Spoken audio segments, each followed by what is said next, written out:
ইয়ামেনের বাদশা তুবাই আউয়াল হিময়ারি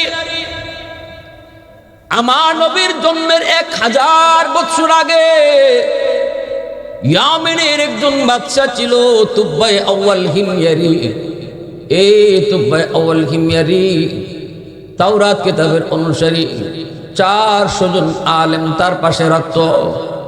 400 জন আলেম মক্কা মদিনার কথাগুলি তারে শোনাইল। তাওরাত কিতাবের ভিতরে আমার নবীর জন্ম হবে মক্কায়, হিজরত করবেন মদিনায়, নবীর নাম হবে মুহাম্মদ, বাবার নাম হবে আব্দুল্লাহ, মায়ের নাম হবে আমেনা। এই গল্পগুলি এই কথাগুলি যখন বাদশারে শোনাইল, বাদশাহ কয় আমারে মক্কা দেখাও, মক্কা দেখুন, চলো।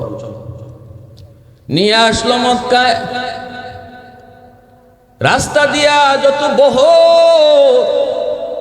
এত সৈন্য সামন্ত নিয়ে যায়, আশেপাশের মানুষ সবাই বাদশারে সংবর্ধনা জানায়। বড় পাওয়ারফুল একজন বাদশা তুবাই আউয়াল হিময়ারি, পাওয়ারফুল একজন বাদশা। এই বাচ্চারে সবাই সুস্বাগতম জানালো, সংবর্ধনা দিল। কিন্তু মক্কার কাছাকাছি আসার পর মক্কার কোন মানুষ তারে সম্মান জানাইতে মক্কা থেকে বের হলো না। বাদশার মাইন্ডে এটা লাগলো। বাদশাহ কয়ে মক্কার মানুষ আমাকে সম্মান জানালো না কেন? উলামায়ে কেরাম যারা সাথে ছিল তাওরাত কিতাবের, এরা বলতেছে এই মক্কার মানুষ কারো সম্মানে বের হয় না। কারণ হলো মক্কায় আল্লাহর ঘর, খানায় কাবা রয়েছে। এই খানায় কাবাকে পিছনে দিয়া, এই খানায় কাবারে ফিস দিয়া কারো সম্মানে ওরা মক্কা থেকে বের হয় না। কারণ খানায় কাবার চেয়ে এই মুহূর্তে তাদের কাছে আর দামি কিছু নাই। ওয়াল হিময়ারি কয় তাহলে যেই ঘর আমার সম্মানের বাধা হয়ে দাঁড়াইছে, এই ঘর আমি ভেঙে ফেলবো, এই ঘর আমি রাখবো না। আলেম 400 জন তাওরাতের আলেম বাধা দেয়া কয় বাদশাহ পাগলামি কইরো না, সব জায়গায় হাত দিলে হাত থাকে না, ঠিক না? নি ওয়ালের সাথে কেউ যদি মাথা টেকরে হয় ওয়াল ভেঙে নিত, ওয়ালের কুস্ত হইতো না, কিন্তু তার মাথার খবর আছে নি, মাথা জাগাত থাকতো না, ঠিক না? নি আলেমরা কইছে মিয়া সব জায়গায় হাত দিও না, এটা আল্লাহর ঘর, খানায় কাবা।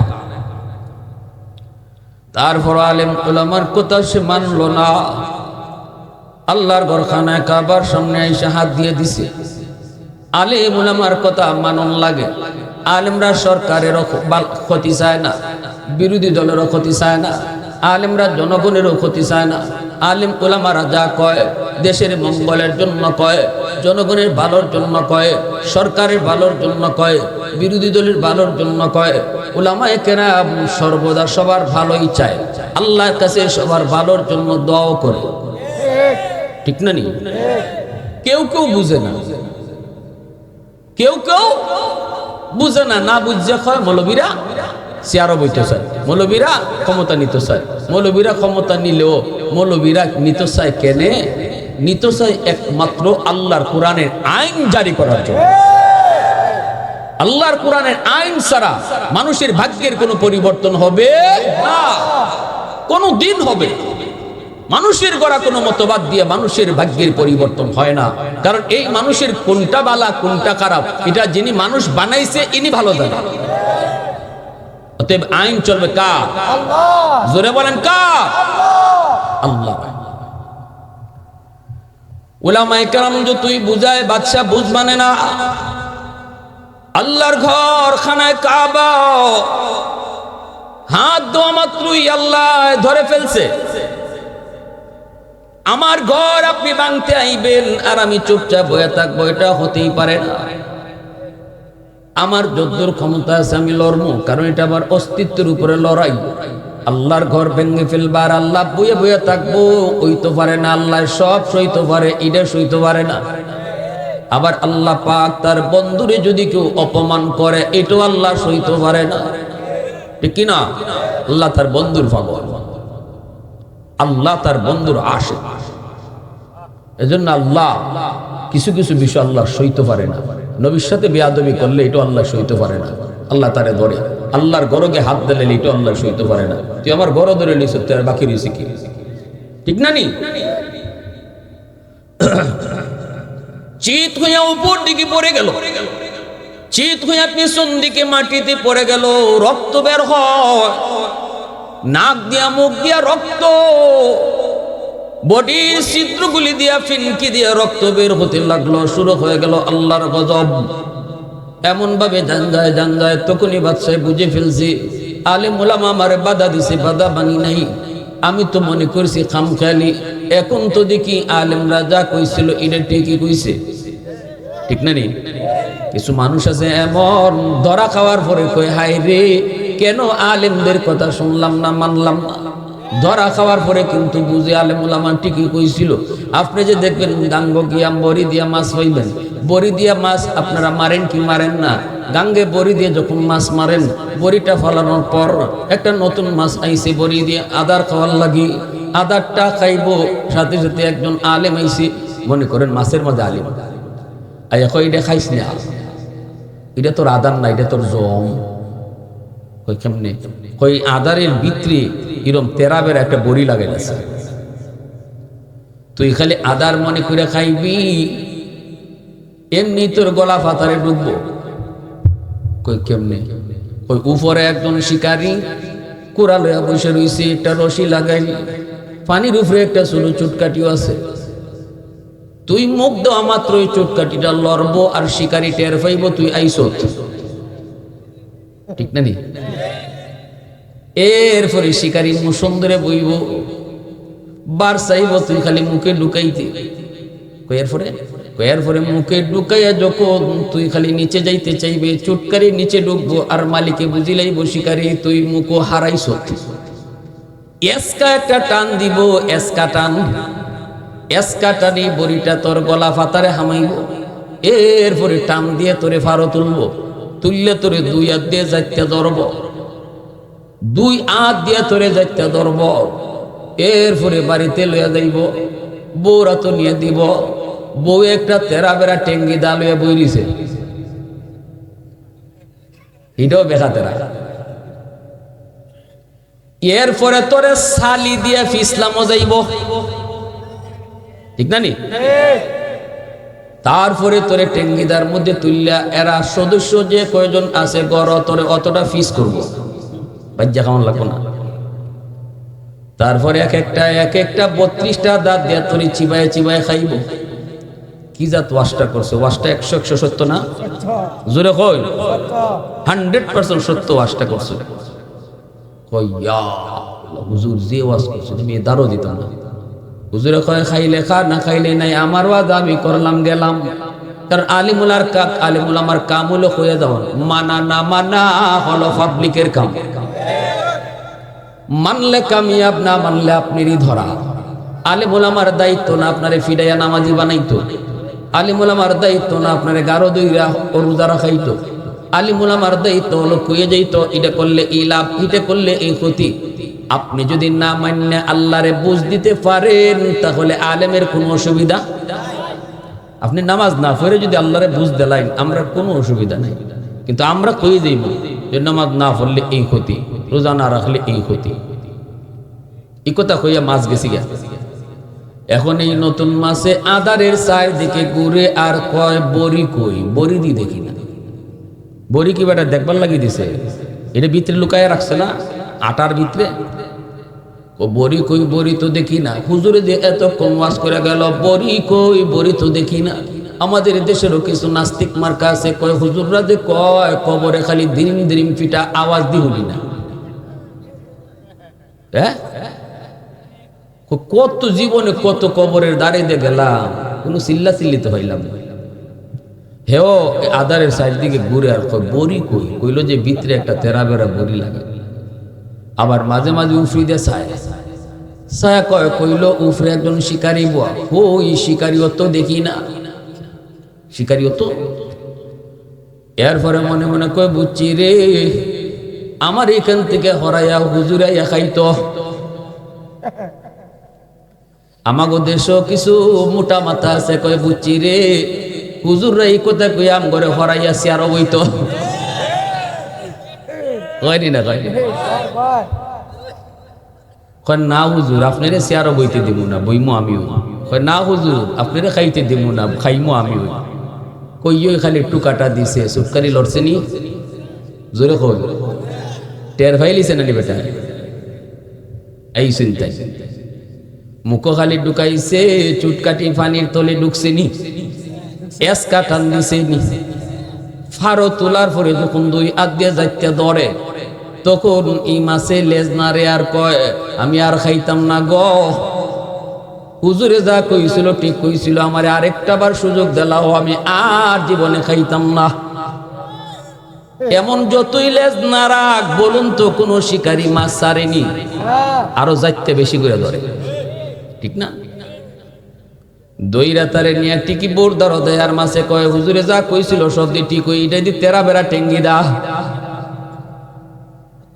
যখন ফিসলা মজায় সালি দেয়া কই রে হুজুরে যা কইছিল সব তো ঠিকই কইছে, আমার এদিন ফিসলা মজাইতেছে।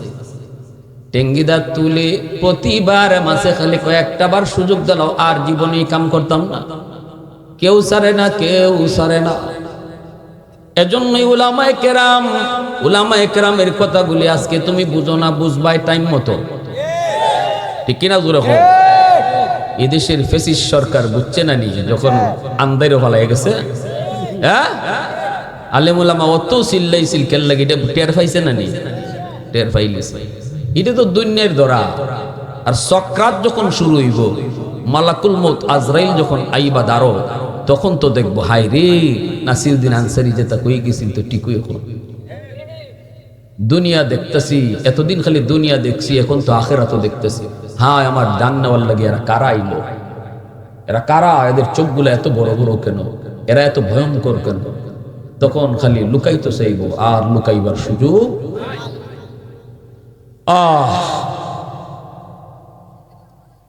আল্লাহ।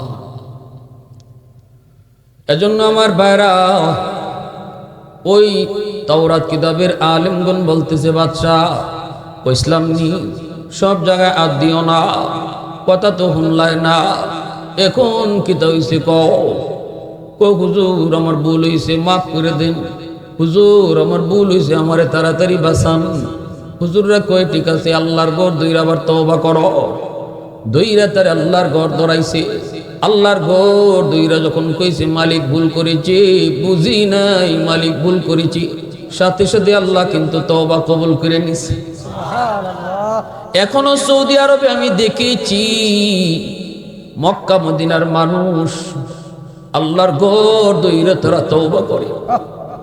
ছোট ছোট বাচ্চাগুলারে পর্যন্ত আল্লাহর ঘর ধরায় আমি একদিন নিজের চোখে দেখছি। বাবাই কইতেছে বাদান আমি আল্লাহর ঘর ধরে তওবা করতেছি, তুমি বাবার পক্ষে আল্লাহর কাছে একটু সুপারিশ করো। ছোট বাচ্চাটা বাবার পক্ষে, বাবার কুলে থেকে আল্লাহর ঘর ধইরা বাবার লাগে মাল লাগে দোয়া করতেছে। বাবা মার গুনাহ মাফের জন্য ছোট্ট বাচ্চাটাও সুপারিশ করতেছে। আল্লাহর ঘর ধইরা যখন আল্লাহরে কোয়া হয় মালিক, তখন বিষয়টা যেমন এমন হয়ে যায় বান্দা আল্লাহর কুদরতি ফাও ধরে লইছে। মনে হয় যেন আল্লাহর কুদরতি পা ধরে ধরে মালিক তওবা মাফ করো, তওবা কবুল করো, নাইলে পাও ছাড়তাম না।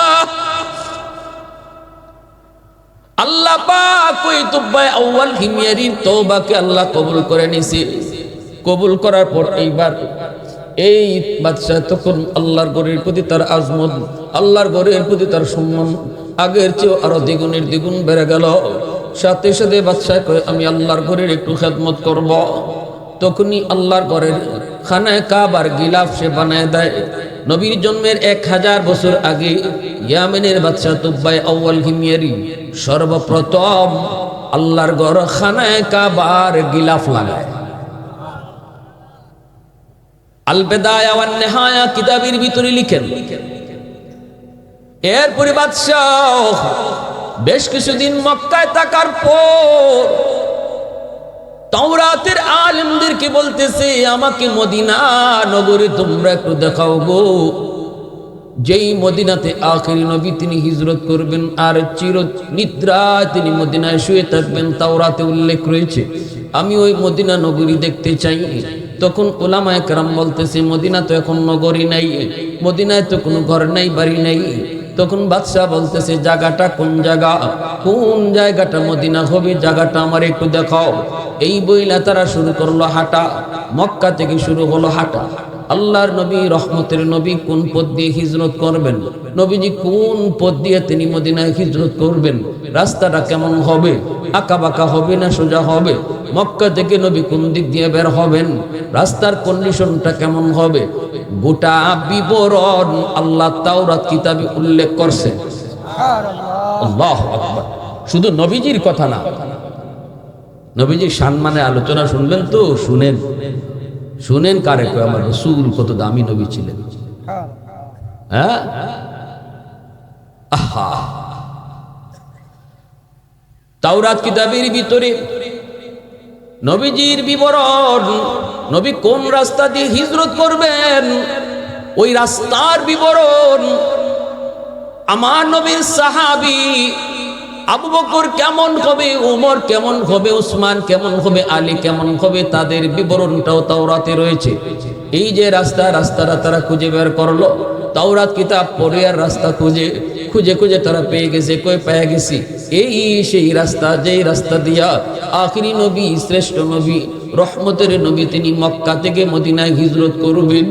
অতএব চলো আমরা এই রাস্তা ধরে হাঁটতে শুরু করি। রাস্তা ধরে তারা বাদশাকে নিয়ে হাঁটতে শুরু করলো। চলতে চলতে চলতে চলতে কিতাবের পাতা উল্টায় আর তারা দেখে, কিতাবের পাতা উল্টায় আর সামনে যায়।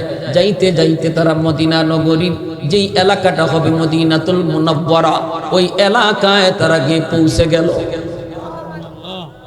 উলামায়ে কেরাম ডাক দিয়া বলতেছে, এ দোস্ত, মদিনা নগরী কেমন, ডানে বামে সামনে পিছনে মদিনা কেমন হবে আল্লাহ তাওরাত কিতাবে উল্লেখ করেছে রে। মদিনার আবহাওয়া কেমন হবে তাও আল্লাহ বলেছে। মদিনা ডাইনে বামে পাহাড় হবে না সমতল হবে আল্লাহ তাও বলেছে। সব বিবরণ যখন আমরা এক কানে করলাম, আমরা পেয়ে গেছি এই জায়গাটাই হবে আমার রাসূলের মদিনা। বাদশাকে তারা জানায় দিল, বাদশা যাবো না, এটাই হবে মদিনাতুল মুনাওয়ারা। এই জায়গাতেই রাসূল হিজরত করবেন, এখানেই মানুষের বসতি শুরু হবে। এরাই রাসূলকে আমন্ত্রণ জানায় মক্কা থেকে নিয়ে আসবে। মদিনার মানুষ বড় ভালো হবে, মদিনার মানুষ বড় আপ্যায়নকারী হবে, মেহমানদার হবে। এই মদিনার মানুষই রাসূলকে মক্কা থেকে তারা সসম্মানে মদিনায় নিয়ে আসবে। মক্কা থেকে মদিনায় তারা নিয়ে আসবে। মক্কার মানুষ আমার রাসূলের সেই কদর করবে না, মদিনার মানুষ রাসূলের 100 কদর করবে। এজন্যই রাসূল মদিনায় চিরনিদ্রায় শুয়ে থাকবেন। নবীজির রওজা নিজের জন্মভূমি মক্কায় হবে না গো, রাসূলের রওজা হবে মদিনাতুল মুনাওয়ারা। একটু আওয়াজ দেখো না সুবহানাল্লাহ, আর একটু জোরে কও না সুবহানাল্লাহ। والليل में है जुल्फ मोहम्मद का तरन्नुम, والليل में है जुल्फ मोहम्मद का तरन्नुम, والشمس में रुखसाराए अहमद का तरन्नुम, والفجر में है सुबह रिसालत की बिशारत, والعصر में है दूर नबूवत की बिशारत, हर फूल में है रूय मदीना का तबस्सुम, शाखों की लचक में बेक़दा का तकल्लुम, यासीन से मौला ने कभी उनको पुकारा, यासीन से मौला ने कभी उनको पुकारा, हमीम को भी और कभी तासीन इशारा, ये रमज़ो की कुछ आशिक व माशूक के माबैन, समझाए जिन्हें खल्क़ों में एक सरवर कौनैन, समझाए जिन्हें खल्क़ में एक सरवर कौनैन। मुसलमान आवाज को अल्लाहु अकबर। दीन इस्लाम, उलमाए हक्कानी, उलमाए रब्बानी, उलमाए देवबंद, मुफ्ती नासिरुद्दीन अंसारी साहब, नारे तकबीर। এইবার বাদশা বলতেছে, শুনো, মদিনাতুল মুনাওয়ারা তো আমরা সংবাদ পেয়ে গেছি, মদিনার সন্ধানও আমরা পেয়ে গেছি, এই জায়গাতেই রাসূল মদিনায় হিজরত করে আসবেন, তাও আমরা বুঝলাম। কিন্তু এই মদিনা এখন আমরা কি করব বলো? তাওরাতের আলেমরা বলতেছে, বাদশা, যেহেতু মদিনাতুল মুনাওয়ারার সংবাদ পেয়েছি, সন্ধান আমরা পেয়ে গেছি, আমরা আর ইয়ামেন যাব না গো, আমরা মদিনায় থেকে যাব। যেই মদিনায় রহমতের নবী রওজাত শরীফ, যেই মদিনায় রহমতের নবী রওজা হবে, ওই মদিনায় আমাদেরও কবর হোক। আমরা মদিনা ছেড়ে আর ইয়ামেন যাব না, আমাদের কবর মদিনায় হবে, আর রহমতের নবী এই মদিনা দিয়ে হাঁটবে, আমাদের কবরের উপরে তার পায়ের ধুলাবালি পড়বে। আমরা ধন্য, আমরা ধন্য, আমরা এই মদিনা ছেড়ে আর যাব না। বাদশা তখন বলতেছে, কোন কি আপনারা? আমি তো আপনাদের কথায় চলি, আমি তো আপনাদের উপদেশে চলি, আমি একা একা আমি আমিন যাই কি করব? তাহলে আমিও মদিনায় থেকে যাব। উলামায়ে কেরাম বলতেছে, বাদশা যাব না এমনটা আপনি করবেন না, কারণ আপনার কাঁধে অনেক বড় দায়িত্ব, আপনি দায়িত্ব ফেলায় মদিনায় থাকবেন না, আপনি আমিন চলে যান, আমাদের জন্য 400টা ঘর বানিয়ে দিয়ে যান। বাদশা তখন আলেমদের জন্য এক একটা করে ঘর বানাইল, কিন্তু একটা ঘর বাদশা নিজের মাধুরী দিয়া বানাইতেছে, বড় সুন্দর করে ঘরটা বানাইতেছে, দামি দামি পাথর দিয়া বানাইতেছে। আলেমরা জিজ্ঞেস করি, বাদশা জাপনা, এই ঘর আপনি কার জন্য বানাইতেছেন? বাদশা চোখের পানি ফেলার কয়, তাওরাত কিতাবে পেয়েছি আখিরি নবী রহমতের নবী যখন মদিনায় আসবেন, মদিনায় নবীর কোনো নিজস্ব ঘর থাকবে না, সাহাবীরা সবাই নবীর যার যার ঘরে নিতে চাইবে, কিন্তু নবীর নিজস্ব কোনো ঘর থাকবে না। আমি নবীর জন্মের 1000 বছর আগে মদিনায় রাসূলের নিজের ঘর আমি বানায় গেলাম। এই ঘরের চাবি, এই ঘরের চাবি আমি সব আপনার কাছে আমানত দিয়া গেলাম, আর একটা চিঠি আপনার হাতে দিয়া গেলাম, আপনি মৌতের আগে আপনার সন্তানকে এটা বুঝাই দিবেন, সন্তান তার সন্তানকে বুঝাই দিবে। এইভাবে আমার রাসূলের হাতে যেন আমার চিঠি আর চাবি গিয়ে পৌঁছে। ঘর বানিয়ে দেওয়া হলো গো, তালা দেওয়া হলো, চাবি আমি সবের হাতে, চিঠি আর চাবি আমি সবের হাতে দিয়া বাদশা চলে গেলেন ইয়ামেন। ভাইরা বন্ধুরা, এই দিকে রাসূলের জন্মের 1000 বছর আগে, এই দিকে আমার রাসূল 1000 বছর পরে জমিনে আসলেন। 400 জন আলেমের ইন্তেকাল হলো, একে একে তাদের সন্তানরাও মারা গেল, কিন্তু চিঠি আর চাবি পরম্পরায় হাত হাত হয়ে শেষ পর্যন্ত চলতেছে। সুবহানাল্লাহ, জোরে বলেন, আর একটু জোরে বলেন না সুবহানাল্লাহ। আমার আপনার নবী মক্কা থেকে মদিনায় যেদিন হিজরত করলেন, কুবা নামক জায়গায় নবী অবস্থান করলেন, সেখানে মসজিদ নির্মাণ করলেন।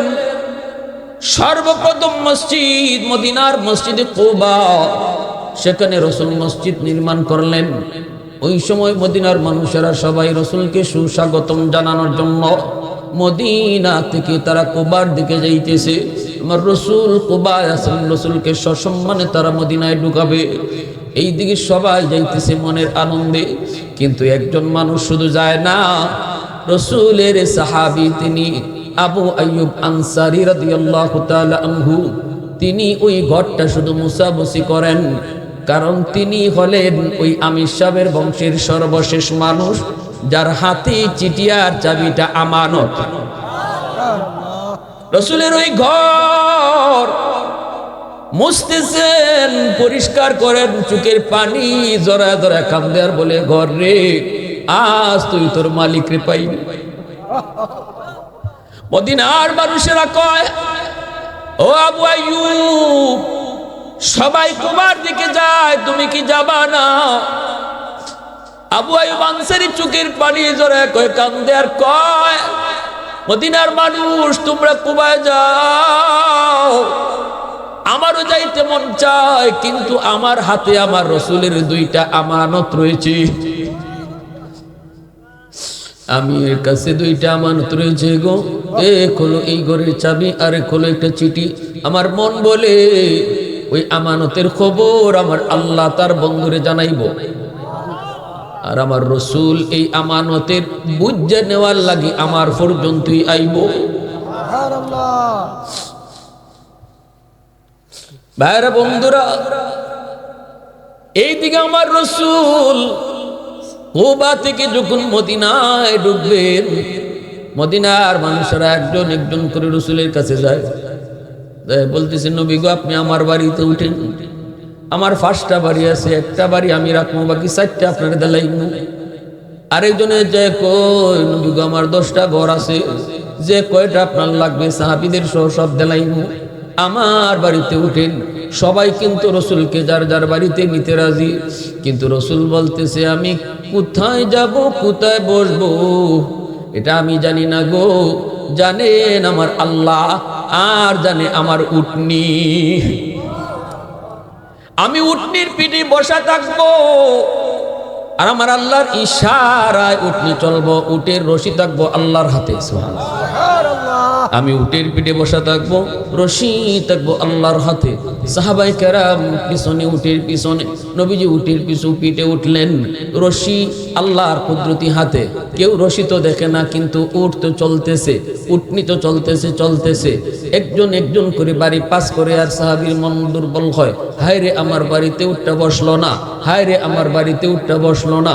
কিন্তু উট এমন ভাবে মদিনার অলি গলি দিয়া রসুলে যাইতেছে যেন বহু আগ থেকে উটে রাস্তা চিনে। মূলত উটে তো রাস্তা চিনে না, উটের রশি তো আল্লাহর কুদরতি হাতে। যাইতে যাইতে মদিনার মসজিদে নববীর পাশে এসে আবু আইয়ুব আনসারীর ঘরের সামনে যায় উটনি রসুলকে নিয়ে বসে গেল। আল্লাহ নবী উটনির পিঠ থেকে নাইমা রসুল আবু আইয়ুব আনসারীর কাছে যায়, দেখেন আইয়ুব চোখের পানি জড়ায় জড়া কাঁদতেছে। রসুল দেখ কই আবু আইয়ুব রে, কই আমার চিঠি আর চাবি দেও। সাহাবায়ে কেরাম রাদিয়াল্লাহু তাআলা আনহুম সবাই চোখের পানি ফেলে কাঁদতেছে। মায়ার নবী, দয়ার নবী চিঠিটা হাতে নিলেন, নিয়ে দেখেন সেই তুব্বাই আউয়াল হিময়ারি সালাম দিছে, আর দিয়া লিখতেছে নবী গো আপনার জন্মের 1000 বছর আগে আপনার মদিনা দেখে গেছি, যেখানে আপনি হিজরত করবেন, যেই মদিনায় আপনি রওজা নিয়ে শুয়ে থাকবেন। ওগো নবীজি আমিও থাকতে চেয়েছিলাম, কিন্তু পারি নাই, দায়িত্ব ছিল আমার। 400 জন আলেম মদিনায় রয়ে গেল। নবী গো আমি জানি মদিনায় আসলে পরে আপনার ঘর দরকার, আমি আপনার একজন খাদেম, আপনার জন্য একটা ছোট ঘর বানিয়ে গেছি, হাদিয়াটা আপনি কবুল কইরেন। আর নবী গো আমি তুব্বাই আউয়াল আপনার উপর, আপনার জন্মের 1000 বছর আগে আপনার উপর ঈমান আনছি। একটু আওয়াজ দিয়ে কও না সুবহানাল্লাহ, আর একটু জোরে কও না সুবহানাল্লাহ। উলফত মে তেরি ওয়াইসি নে দান কতুরা, বু বকর উমর নকশ কদম তেরা না ছোরা। उल्फत में तेरी वाइसी ने दंदान को तूरा, बू बकर उमर नक्श कदम तेरा न छोरा। आयो शाक़ नबी वाक़ियस रारे मदीना, सुल्तान का सुल्तान है सुल्तान मदीना। सरकार का सरकार है सरकार मदीना, गुलजार का गुलजार है गुलजार मदीना। अल्लाह ने मक्का ही में ये काबा बनाया, इस काबा का काबा तेरी मरकद को बनाया। अल्लाह ने मक्का ही में ये काबा बनाया, इस काबा का काबा तेरी मरकद को बनाया, ऐसा लम्हा जी चले जा राह मदीना, सुल्तान का सुल्तान है सुल्तान मदीना, सरकार का सरकार है सरकार मदीना, गुलजार का गुलजार है गुलजार मदीना। मोहब्बते बोलेन अल्लाहु अकबर, आरो जुरे अल्लाहु अकबर। বাইরা বন্ধুরা জন্য বলতেছিলাম, আমার নবী জীবনী শুরু হয়ে গেছে জন্মের বহু বহু আগ থেকে। জন্মের সময় রসুলের জীবনে কিছু এমন ঘটনা ঘটছে যেই ঘটনাগুলি রসুলের জীবনের মিলাদুন নবীর পাঠ, এগুলো অস্বীকার করার কোনো সুযোগ নাই। ভাইরা বন্ধুরা শুনেন তাহলে, আমার রসুল যখন জন্ম নিয়েছেন, রসুল জন্ম নেওয়ার পর মক্কার পাশের এলাকা থেকে নারীরা উটের পিঠে সওয়ার হইয়া মক্কার দিকে আসবে, টাকার বিনিময়ে সন্তান গ্রামে নিয়ে যাবে, দুধ খাওয়াবে, গ্রামের পরিবেশে বড় করবে, এরপরে আবার মার কুলে ফিরায় দিবে, টাকার বিনিময়ে তারা নিবে। নবীজির দুধ মা হালিমা সাদিয়া রাদিয়াল্লাহু তাআলা আনহা তিনিও আসলেন, বান্ধবীদের সাথে তিনিও আসলেন স্বামীকে নিয়া। হালিমা সাদিয়ার উট ছিল বড় দুর্বল, বান্ধবীদের সাথে তিনি পাল্লা দিতে পারেন নাই, তারা আগে ভাগে চলে আসছে। মক্কায় ডুইকা তারা যার যার মতো করে সন্তান নিয়ে নিছে। নবীজির কাছে যাওয়ার পর কেউ রসুলকে তারা কেউ নিতে চাইল না, কারণ নবীজির বাবা নাই। বাবা না থাকার কারণে নবী এতিম সন্তান নিলে টাকা বেশি মিলবে না, বকশিশ বেশি মিলবে না, এজন্য তারা রসুলকে নেয় নাই। রসুলের দুধমা হালিমা সাদিয়া রাদিয়াল্লাহু তাআলা আনহা তিনি স্বামীকে নিয়ে মক্কায় পরে ঢুকলেন। ঢুকে রসুলের ঘরে গেলেন, দরজা লাগানো। হালিমা সাদিয়া তিনি ডাক দিয়া বলেন, সন্তান আসেনি গো, সন্তান আসেনি। নবীজির মা আমেনা তখন কান্দেন আর বলেন, আছে, কিন্তু আমার ছেলেরে কেউ নিতে চায় না গো, এতিম হওয়ার কারণে কেউ নেয় না, আমার সন্তানের বাবা নাই, তুমি কি নিবা নাকি? হালিমা সাদিয়া কয়, আমেনা দরজা খোলো, একটা নজর তোমার মানিকরে আমারে দেখাও। হালিমা সাদিয়া দরজা কইলা ভিতরে ঢুইকা রসুলের চেহারা দেখা মাত্রই তিনি আল্লাহু আকবার কয়ে চিৎকার দিলেন। ডাক দিয়া বলতেছেন, আমেনা গো, ও আমেনা, এই মহিলা তোমার ছেলে মুহাম্মদকে নেয় নেই, এরার কপাল ফুরা। আমি হালিমা জীবনে কত সন্তান দেখেছি, কিন্তু মুহাম্মদের মতো এত সুন্দর কাউকে দেখি নাই। নবীজির মা আমেনা বলতেছেন, তুমি কেমনি দেখবা, আমিও তো দেখি নাই। মক্কায় কত দেশের শিশু বাচ্চারা আসে বাপ মার সাথে, কিন্তু আমার মানিকের মতো এত সুন্দর আমি কাউকে দেখি নাই। আল্লাহ পাক তখন কয়, জিব্রাইল, আমার বন্ধুর সৌন্দর্যের প্রশংসা চলছে, হালিমাও দেখে নাই, আমেনাও দেখে নাই বন্ধুর মতো, তুমি জিব্রাইল কেউ দেখছো নি? জিব্রাইল আমিন কই, মালিক, পৃথিবীর উত্তর থেকে দক্ষিণ, পূর্ব থেকে পশ্চিম, এমন কোন জায়গা নাই আমি জিব্রাইল যাই নাই। ওগো মালিক, কসম, তোমার জাতের কসম, তোমার বন্ধুর মতো দ্বিতীয় আরেকজন আমি জিব্রাইল দেখি নাই। এবার আল্লাহ পাক কই, জিব্রাইল, কেমনে তোমরা দেখবা? তাহলে শুনো, আমি আল্লাহ আমার বন্ধুর সৌন্দর্যের কি বলে শুনো। আমার বন্ধুর মতো এমন আর একজন সুন্দর করে আমি পৃথিবীতে বানাই নাই, কিয়ামতের আগে বানাইতাম না। আওয়াজ দেয়া কবে না সুবহানাল্লাহ? আরে কুল সুবহানাল্লাহ। এজন্যই তো আম্মাজান আয়েশা সিদ্দিকা রাদিয়াল্লাহু তাআলা আনহা বলেছিলেন, মিশরের মেয়েরা ইউসুফ নবীরে দেখিয়া বেহুশ হইয়া আপেল না কাটতে আঙ্গুল কাটছিল, কিন্তু এরা যদি আমার নবীরে দেখতো তাহলে আঙ্গুল না নিজের কলিজা কাটতে লাইতো, খবর থাকতো না। কুলে নিয়ে আসলেন। হালিমা সাদিয়া স্বামী কয়, হালিমা কিছু পাইছো নি? হালিমা সাদিয়া কয়, স্বামী গো কিছু না, চেহারা দেখো। চেহারায় মনে কয় আমরা সব পায়া গেছি। আল্লাহ নবীকে কুলে নিয়া হালিমা সাদিয়া উটের পিঠে বসলেন, আর হালিমা সাদিয়ার স্বামী সামনে বসে উঠে বলতেছে, উঠ চল, উঠ চল, আমরা বাড়ি যাব। কিন্তু উঠ যে বইছে বইছে উঠে না, চাবক দিয়ে উঠে পিটায় গো, উঠ তো নড়ে না চড়ে না, আবারও পিটায়, উঠ নড়ে না চড়ে না। এইবার উঠে আল্লাহর কাছে জবান চায়। ও মালিক, জবান দেওয়ার মালিক, তুমি আমার একটু জবান দিবাইনি, আমি কেন উঠি না একটু কইতাম। তখনই আল্লাহ উটের জবান দিয়ে গেছে। উঠটায় ডাক দিয়া কই, মালিক যতই আমার পিটাও আমি উঠবো না, কারণ হলো তুমি বইছো সামনে, আর তোমার বিবি যারে কুলে নিয়ে পিছনে বইছে তারে চিনোনি। দুধের বাচ্চা বইলা তোমরা চিনো না, কিন্তু আমি উট তারে চিনে ফেলেছি। ইনি রাহমাতুল লিল আলামিন, দু জাহানের বাদশা, যার উসিলায় আল্লাহ কায়নাত সৃষ্টি করেছে।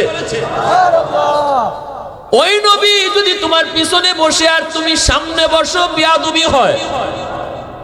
মালিক দয়া করে তুমি পিছনে যাও, আর রহমতের নবীর সামনে বসাও। আমি উঠে মারণ লাগবো না, আঘাত করা লাগবো না, আমি দ্রুত দৌড়াইতে থাকবো। সাথে সাথে উঠে হালিমা সাদিয়ার স্বামী কই, ও গো হালিমা, কারে লই আইছো? তার পরিচয় উঠে আমাদেরকে শোনায়, তাড়াতাড়ি করে সামনে বসো।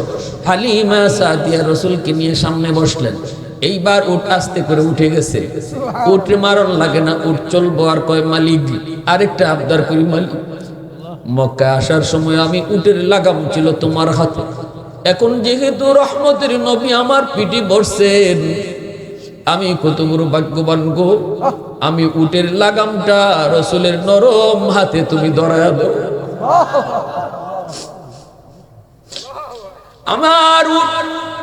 আমি উটের লাগাম রহমতের নবীর নরম হাতে তুমি তুলে দাও। লাগামটা রসুলের হাতে ধরানো মাত্রই উটের গায়ের মধ্যে বরকতের শক্তি বেড়ে গেল, শক্তির মধ্যে বরকত বেড়ে গেল। উট এখন চলতে শুরু করলো, দ্রুত চলতে শুরু করলো। যেই উট মক্কায় আসার সময় আসতে পারে না, পিছনে পড়ে গেছে, বান্ধবীরা সবাই আগে চলে গেছে। এই উট এখন বাড়িতে যাওয়ার সময় এমন দ্রুত চলতে লাগলো, মাঝখানে গিয়া বান্ধবীদেরকে পিছনে ফালায় সামনে চলে যাইতেছে। বান্ধবীরা ডাক দেয়া কয়, হালিমা গো, ও হালিমা, এটা কি সেই উট নাকি কোনো অন্য উট নিছো? হালিমা সাদিয়া কয়, না, অন্য কোনো উট না, এটা ওই উটই। কয়, এত শক্তি আসলো কোত্থেকে? হালিমা সাদিয়া চোখের পানি মুছে আর কয়, বান্ধবীরা শুন, মক্কায় যাবার সময় উটের লাগাম ছিল আমার স্বামীর হাতে, এখন বাড়ি যাবার সময় উটের লাগাম হলো রহমতের নবীর হাতে। এজন্য আল্লাহ পাক শক্তির মধ্যে বরকত বাড়াইয়া দিছে, শক্তির মধ্যে বরকত আল্লাহ বাড়াইয়া দিছে। উট দ্রুত চলে গেল, দ্রুত চলে গেল, বাড়িতে পৌঁছে গেল।